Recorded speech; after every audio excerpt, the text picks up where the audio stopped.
لایەنە سیاسیەکانی هەرێم نەیانتوانیوە ئەو دۆخە چەق بەستووی هەرێمی تێکەوتووە تێی بپەڕێنن.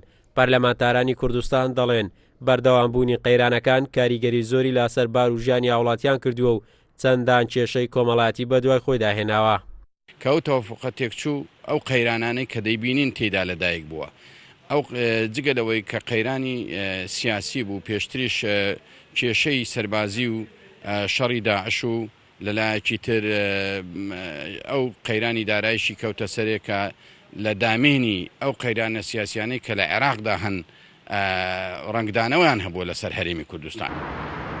شەڕی تیرۆرستانی داعش و قەیرانی دارایی و کێشە سیاسی و یاساییەکان ماوەیەکە بەرۆی هەرێمی کوردستانی گرتووە و تاکە دامەزراوەی شەرعی هەرێمیش کە پەرلەمانی کوردستانە نزیکەی 2 ساڵە پەخراوە. پەرلەمانتارانیش ڕای دەگەێنن هەرچی ئەندامانی پەرلەمانی کوردستان دێتە پێشەوە بۆ چارەسەرکردن و کاراکردنەوەی پەرلەمانی کوردستان.